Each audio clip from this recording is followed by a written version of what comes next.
Damn it, Zig. How dare you kill Ricardo?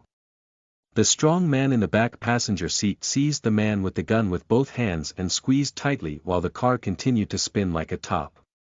Let me go, motherfucker. The man with the gun gasped while choking. He tried to stabilize the car, however, the man behind him did not loosen his grip. Worse, he tightened it even more. It didn't take long for the man to shoot behind him twice and kill the man who was strangling him. Bam, bam, boom, before the man could take control of the steering wheel, the car crashed head-on into a lamppost. Gray smoke came out of the hood of the totaled car. People quickly drove away from the accident in fear. Luckily, no one was seriously injured but the occupants, although in the process several cars ended up crashing. Damn, where did that shit go? The man shouted in frustration. He just killed two of his brothers, all to have the young man they had spent so much work to capture escape. He still couldn't process what happened just before. He felt that his body was being controlled, and because of that he ended up killing his comrades. How am I going to explain this to the boss?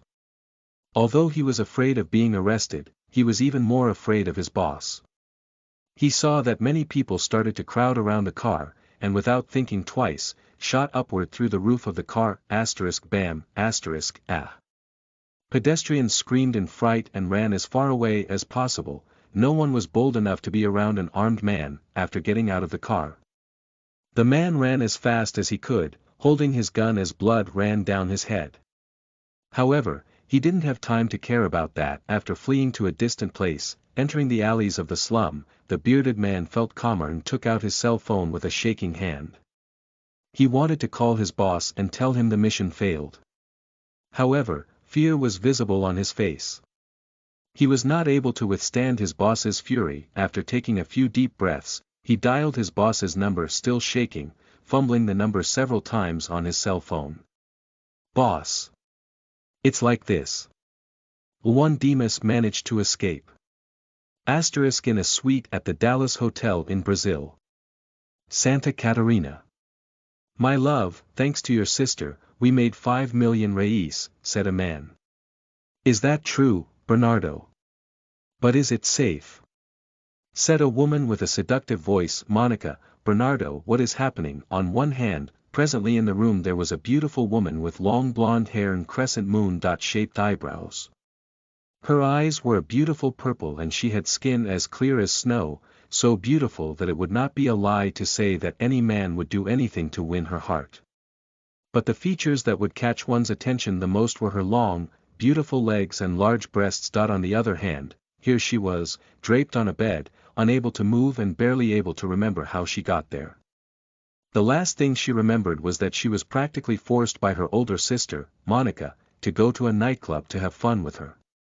However, after that she felt dizzy and didn't remember anything else. It was as if a part of her memory had been cut off and erased from her mind.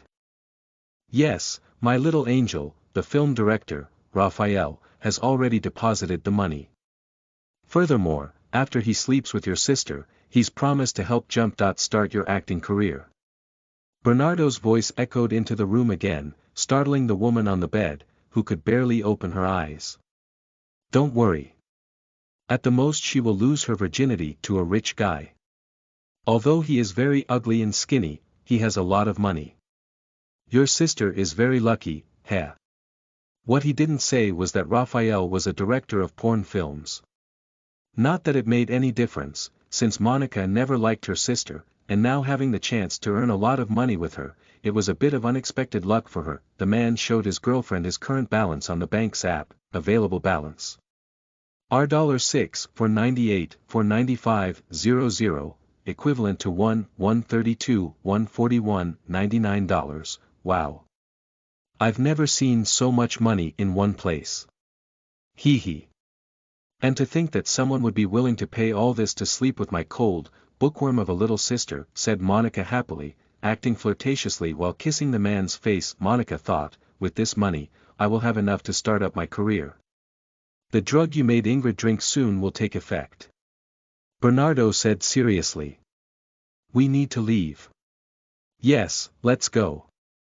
Monica looked at her sister and said to her sarcastically, have a fun time, little sister, I hope you have a nice night. After all, it will be your first night with a man. Ha ha ha. Her sister's laughter continued to echo through Ingrid's mind. Why do I have to be so unlucky?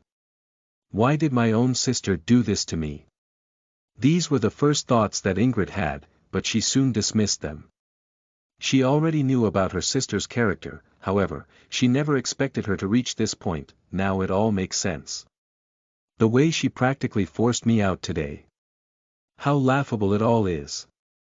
I shouldn't have gone with her. Although she wanted to move, she couldn't. At most, she could only think. Gradually she regained the ability to open her eyes, however, it was difficult for her to control her body. In addition to this, a strong desire to masturbate began to fill her entire being. Is this how I am going to lose my virginity? She felt a strong urge to cry. I have preserved my virginity all this time, and I have never dated before, but in the end, I will end up losing my first time to an unknown man who offered money to my sister's boyfriend. Ingrid was shaken. If she could have moved, she would have thrown herself out the window even if she were to die in the process. She couldn't stand to live feeling dirty. She wanted to have her first time with someone she loved, but in her 18 years of life she never had even so much as a boyfriend since she wanted to finish her studies and get a good job.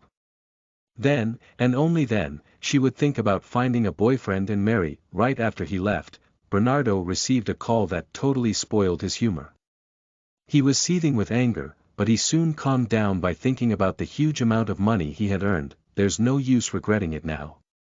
Bernardo shook his head and continued walking with his woman towards the parking lot. Minutes after Monica and Bernardo left the suite, a mischievous little girl passed down the hall holding some sort of remote control. She pointed to several doors to the hotel's suites and changed the number of the suites while giggling. It was not the first time that she had done this. Even though afterwards each time she was punished and promised not to do it anymore, she couldn't resist doing her antics.